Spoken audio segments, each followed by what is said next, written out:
Welcome welcome welcome, स्वागत है आप सबका टू द प्यार भरी रस भरी मजेदार से भरी ऐसे 210 की रिवीजन। ऐसे 210 सर क्या कहता है? सबसे पहले तो सर ये वन नहीं आई है, वन नहीं आई है। आई से क्या I? Engagement I. I for engagement. Sir engagement तो ई से शुरू होता है। मैंने कहा नलायकों वाली बात मत करो, आई से शुरू होता है। यानी आप क्या करोगे सर? हम एग्रीमेंट करेंगे, हम एग्रीमेंट करेंगे यानी agreeing the terms of audit engagement. Very good. अब ये कहता है आप एग्रीमेंट तो ठीक है, एक बात बताओ, जब भी पहली बार एंगेजमेंट होगी, ठीक है, आप उसको एक्सेप्ट, या सेकेंड टाइम एंगेजमेंट होगी तो कंटिन्यू कब करोगे? जब बेसिस होगा, जब कहीं ना कहीं बेसिस होगा। जिस बेसिस पे मुझे एंगेजमेंट करनी है वो बेसिस होगा। सर बेसिस में क्या आता है?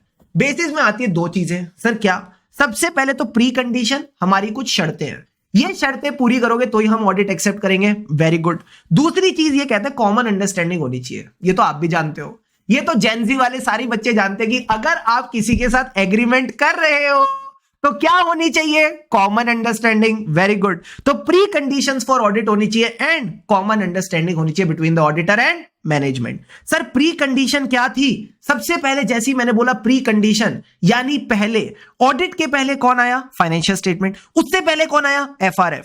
हमारा एफआरएफ कैसा हो? एक्सेप्टेबल हो। बस इतनी सी बात ध्यान रखनी है, ठीक है सर।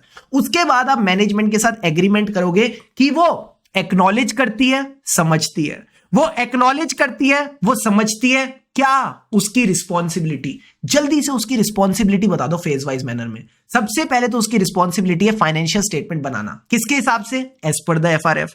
तो that is the preparation of financial statement as per FRF. अब ये जो फाइनेंशियल स्टेटमेंट है इसमें क्या नहीं होना चाहिए? सर मटीरियल मिसस्टेटमेंट नहीं होनी चाहिए। इसमें कहीं ना कहीं मटीरियल मिसस्टेटमेंट नहीं होनी चाहिए। अब अगर आप चाहते हो मटीरियल मिसस्टेटमेंट ना हो तो कौन से कंट्रोल्स की बात की थी? जल्दी से बता दो, हमने कौन से कंट्रोल्स की बात की थी? सर ये अंदर का मामला है, इंटरनल कंट्रोल्स। जो उनको इंटरनल कंट्रोल्स लगते हैं necessary for the prevention and correction of material misstatement, वो उसको लगा देंगे। अब जब फाइनेंशियल स्टेटमेंट बनके तैयार, किसकी एंट्री होगी? सर हीरो की एंट्री होगी। हीरो कौन है? मैंने कहा ऑडिटर। ऑडिटर को क्या चाहिए? शक्ति कपूर। आओ सर, आओ का क्या मतलब था? All information, additional information, unrestricted access. Come on, all information, additional information plus entity के अंदर। अच्छा ऐसा नहीं होगा कि एंटिटी के बाहर जो लोग हैं उसके ऊपर भी एक्सेस चाहिए, नहीं, सिर्फ जो लोग एंटिटी के अंदर हैं, हाँ एंटिटी के इस तरफ उस तरफ नहीं, विद इन द एंटिटी, उनके लिए हमें क्या मिलेगी? Unrestricted access. क्या ये पॉइंट क्लियर है? हाँ sir. Pre condition for audit RTP May 21 done डनाडन डन। अब सर अगला पॉइंट, अगर प्री कंडीशन नहीं है, मतलब तुमने हमारी शर्तें नहीं मानी, क्या हम ऑडिट एक्सेप्ट करेंगे? मैंने कहा बाढ़ में जाओ, बाढ़ में जाओ, हम कोई ऑडिट एक्सेप्ट नहीं करेंगे। यानी प्री कंडीशन का क्या मतलब था? एफआरएफ एक्सेप्टेबल नहीं है, मैनेजमेंट एग्रीमेंट करने को तैयार नहीं है, तो इस केस में discuss the matter and don't accept the engagement unless required by law regulation. ऐसा कोई लॉ रेगुलेशन वैसे है नहीं, ठीक है सर। अब बताओ contents of engagement letter. Audit क्या है? ऑडिट क्या है? ऑडिट सर्विस है। तो सबसे पहले आएगा objective and scope, objective and the scope of audit, ठीक है सर। उसके बाद क्या आएगी? वर और वधु की रिस्पॉन्सिबिलिटी। सर वर और वधु क्या था? मैनेजमेंट और ऑडिटर की रिस्पॉन्सिबिलिटी। मैनेजमेंट की रिस्पॉन्सिबिलिटी से हमने क्या पॉइंट कनेक्ट किया था? सर ये फाइनेंशियल स्टेटमेंट बनाता है as per the applicable FRF. तो यहां आ जाएगा आपका एप्लीकेबल एफआरएफ, यहां आ जाएगा आपका एप्लीकेबल एफआरएफ। ओ सही हो गया ना पॉइंट? अच्छा क्या ऑडिट रिपोर्ट भी एफआरएफ के हिसाब से बनेगी? क्या ऑडिट रिपोर्ट भी एफआरएफ के हिसाब से बनती है? ना रे बाबा ना, ऑडिट रिपोर्ट एफआरएफ के हिसाब से नहीं बनती। ऑडिट रिपोर्ट के लिए क्या वर्ड यूज करते हैं? Form and content of the report, form and content of the report. And form and content के साथ एक लाइन और है जो 99.999999% बच्चे भूल जाएंगे बट आप नहीं भूलोगे। सर वो क्या था? कई बार ईओएम पैरा डालना होता है, कई बार ओम पैरा डालना होता है, कई बार ओपिनियन को मॉडिफाई करना होता है। ओ तो क्या कोई ऐसे सर्कमस्टेंसेस आ सकते हैं विच में modify the form and content? Yes sir, कई बार ऐसे सर्कमस्टेंसेस आ सकते हैं which can lead to a report which में differ from the expected form and content. Clear है पॉइंट? Yes sir. अब सर एक बात बता दो जल्दी से, अगर ये जो 5 बातें हमने डिस्कस करी एग्रीमेंट में होती हैं, ये किसी लॉ रेगुलेशन में लिखी हैं तो क्या मैं वापस इन 5 पॉइंट्स को रिपीट करूं? कहता है नहीं, वापस आपको लिखने की जरूरत नहीं है। तो सर मैं क्या लिखूं? बस इतना लिखो कि ये कहीं लिखा है? बस इतना लिखो ये कहीं लिखा है। सर इसका क्या मतलब है? बस ये फैक्ट बता दो कि लॉ रेगुलेशन में ये बातें लिखी हैं और मैनेजमेंट को अपनी रिस्पॉन्सिबिलिटी पता है। लॉ रेगुलेशन में ये बात लिखी है एंड मैनेजमेंट को अपनी रिस्पॉन्सिबिलिटी पता है, यानी management acknowledges and understand it's responsibility. Is this point clear? Yes sir. अब नेक्स्ट पॉइंट आता है, अगर मैनेजमेंट आप पे लिमिटेशन ऑन स्कोप लगा रही है, यानी वो आपको एविडेंस नहीं लेने दे रही, इस कदर एविडेंस नहीं लेने दे रही कि आपको पता है एंड में आप अपना ओपिनियन डिस्क्लेम कर दोगे, आप ओपिनियन दोगे ही नहीं। जब आपको पता है एंड में जाके ओपिनियन डिस्क्लेम ही करना है, ओपिनियन देना ही नहीं है, क्या ऐसा ऑडिट एक्सेप्ट करेंगे? हम ऐसा ऑडिट एक्सेप्ट नहीं करेंगे, हम ऐसा ऑडिट एक्सेप्ट नहीं करेंगे। मैंने कहा वेरी गुड। अब सर अगला पॉइंट बता दो, अब अगला पॉइंट बता दो। सर क्या कई बार टर्म्स ऑफ एंगेजमेंट चेंज करनी पड़ती है? हाँ सर, कई बार टर्म्स ऑफ एंगेजमेंट चेंज करनी पड़ सकती है। तो sir terms of engagement change कब करेंगे? जब आरजे होगा। आरजे का मतलब मैं भूल गया। सारे बच्चे एक बार चैट बॉक्स में बताओ आरजे का क्या मतलब था। सारे बच्चे जल्दी से बताओ आरजे का क्या मतलब था। कमॉन कमॉन कमॉन, जल्दी से बताइए।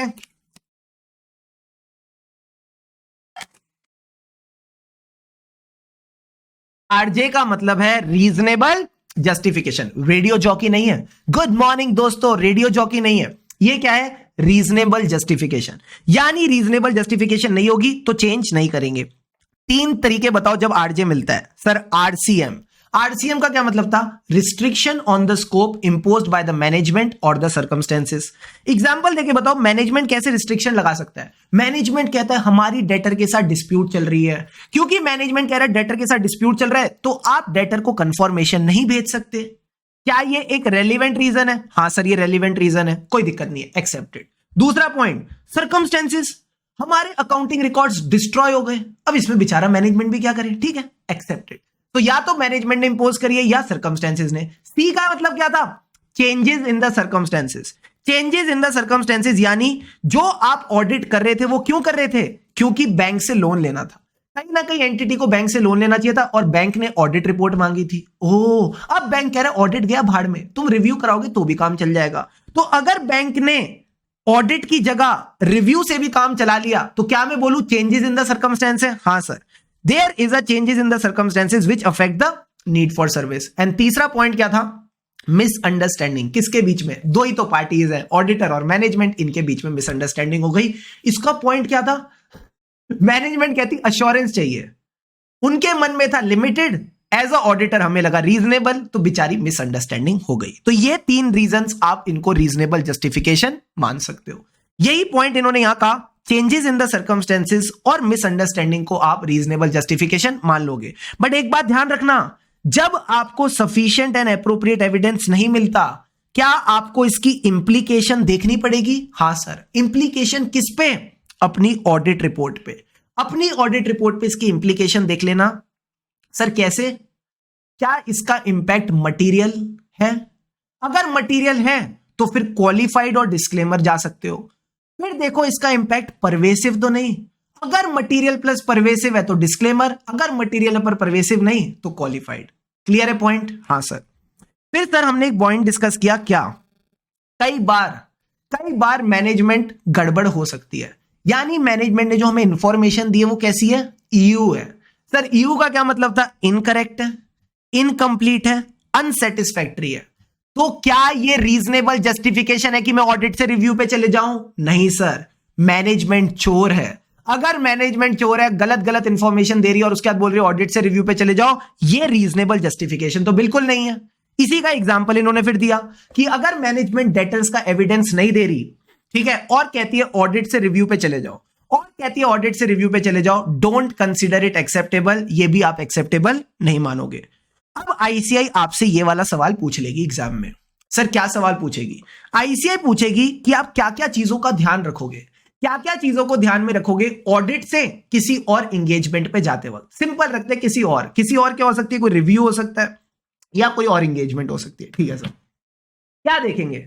सबसे पहले हम क्या देखते हैं, आरजे यानी रीजनेबल जस्टिफिकेशन, ठीक है सर। दूसरी चीज क्या देखते थे सर, रीजनेबल जस्टिफिकेशन के साथ देखो क्या लॉ रेगुलेशन अलाउ करता है इस तरह से, क्या कॉन्ट्रैक्ट अलाउ करता है, यानी you need to assess the legal and contractual limitation, ठीक है सर। तीसरी चीज क्या देखनी है, तीसरी चीज क्या देखनी है सर, सबसे पहले रीजनेबल जस्टिफिकेशन देखा, फिर कॉन्ट्रैक्ट देखा, और तीसरा था, तीसरा किसको याद रहेगा, तीसरा पॉइंट तो सब भूलेंगे, किसको याद रहेगा, स्मार्ट बंदे को। वेरी गुड सिंधु होना बिंदगी, क्या बढ़िया नाम है आपका, very very good sir, smart बंदे को। स्मार्ट वर्क क्या कहता है, जो प्रोसीजर्स आपने ऑडिट में करे क्या वो रिव्यू में काम आ सकते हैं, हाँ आ सकते हैं। क्या वो आपको रिलेटेड सर्विसेज यानी एग्रीड अपॉन प्रोसीजर्स में काम आ सकते हैं, आ सकते हैं, तो कर लो यूज, तो फिर कर लो यूज, वेरी वेरी गुड।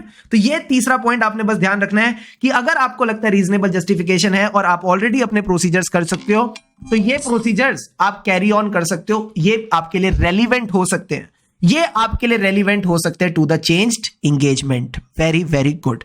अब इसके बाद जो ये बात दे रखी है, इस पूरी बात का क्या तात्पर्य था, इस पूरी बात का क्या तात्पर्य, जल्दी से बता दो सर। इस पूरी बात का एक ही तात्पर्य है, अगर आप ऑडिट को पीछे छोड़ के किसी नई एंगेजमेंट पे गए हो, तो उस नई एंगेजमेंट की जो रिपोर्ट होगी ना, उसमें पुरानी बात मत करना, उसमें यह मत बोलना मुझे पहले एज ए ऑडिटर बुलाया था फिर मैं नई एंगेजमेंट पे गया हूं। क्यों सर, ऐसा क्यों नहीं करना, बेचारा रीडर कंफ्यूज हो जाएगा, बेचारा रीडर कंफ्यूज हो जाएगा, ये गलत हो जाएगा।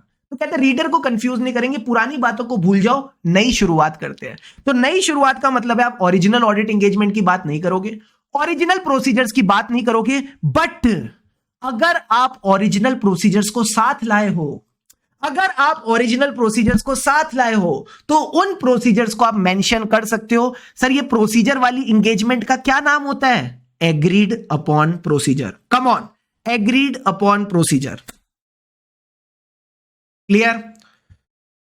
लास्ट वाले टॉपिक को हम क्या बोलते हैं, मरियल टॉपिक। सर इसमें क्या है, कुछ भी नहीं है।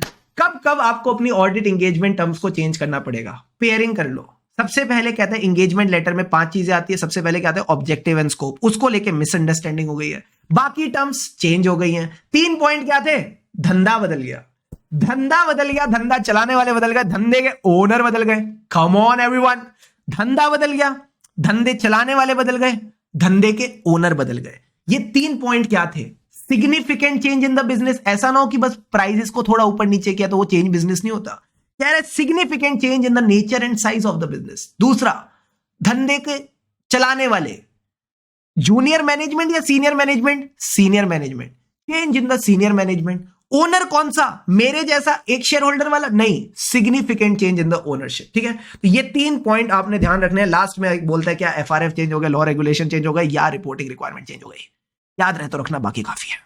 That's all sir.